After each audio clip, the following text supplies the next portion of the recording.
Hi, I'm Calum and I'm an artist from the UK currently studying in my final year at the Birmingham School of Art. My practice primarily uses sound and video to create sort of vivid soundscapes and films. I think a common theme throughout my entire body of work that since I've kind of been at the School of Art has been to create an atmosphere or a sort of feeling. And I think that desire sort of comes from that desire to create atmosphere comes from a similar desire to create something that's visceral and immersive. I like the idea that when someone comes across one of my pieces that they're almost forced into a situation where they're encapsulated by the work.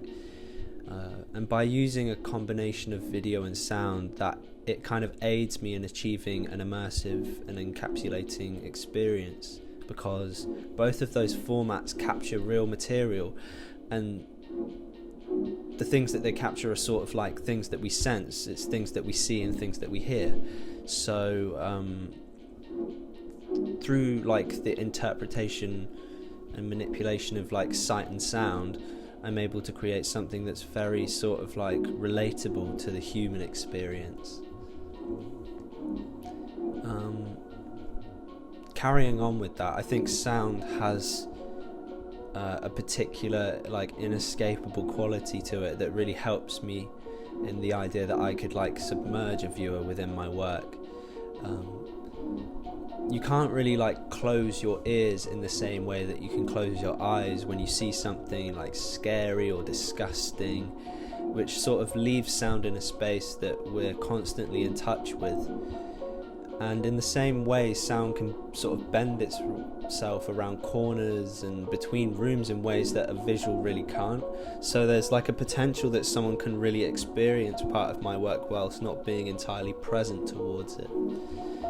I think you can see these ideas really being put into practice through a sound installation I created last year called Gregorian Ambience. The premise of this piece was to really capture that idea of how like sound can travel and affect a listener well beyond its original location, and sort of like affect people like beyond the sort of point of contact where the piece actually exists. I purposely chose to place this installation in a stairway because of how the sound could travel throughout every single floor of the building, and I think it really shows how through the use of sound I can really kind of influence someone much more as a sort of listener rather than a viewer, because of the ways that sound can travel that sight and seeing things really can't. Because I'm able to sort of like affect everyone on I think 3 different floors of this building, without them having to sort of like directly look at something. They just have to hear it, and that sort of process of listening to something is much easier than forcing someone to sort of see something. I think it's also quite interesting to mention how the sound really seems to blend into the space that it exists within, and seems to sort of change the atmosphere of that space. Because I remember creating this sound piece with the intention of replicating the style of sort of the architecture of the building that you could see within that space into something you could sort of hear. And I think through that sort of like sonic replication of the kind of vibe of the space, I was sort of trying to create something very immersive that sort of described like the architecture in a really sort of direct way that you can, really feel, I guess, like through hearing it. And I think that really shows how like the use of sound and the kind of use of immersion are 2 really important qualities to me within my work.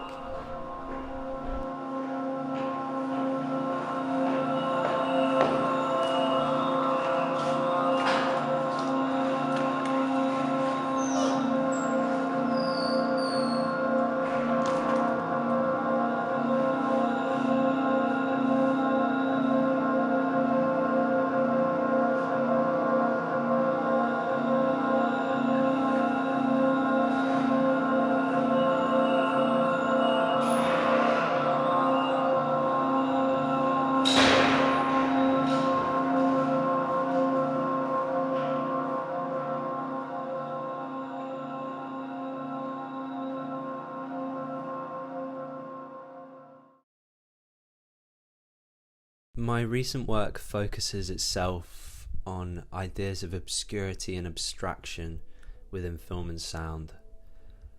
I began this recent journey through the idea of making noise films, and typically noise is difficult to define and is very hard to categorize.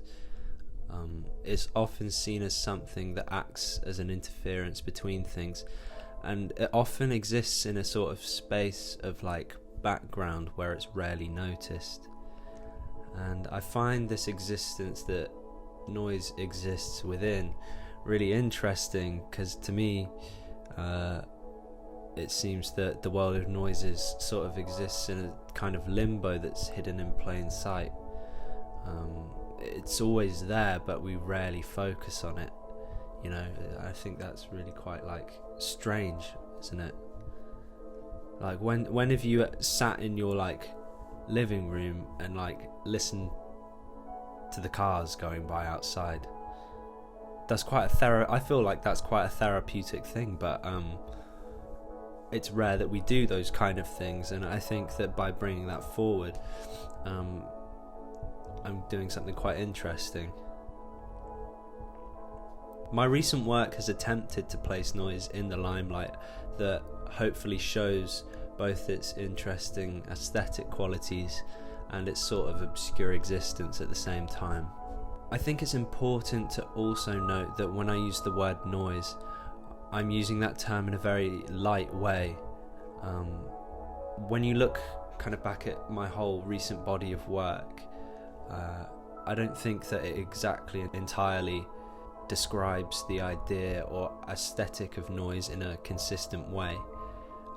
And that's not really something that I realised at first, but I've slowly come to realise now.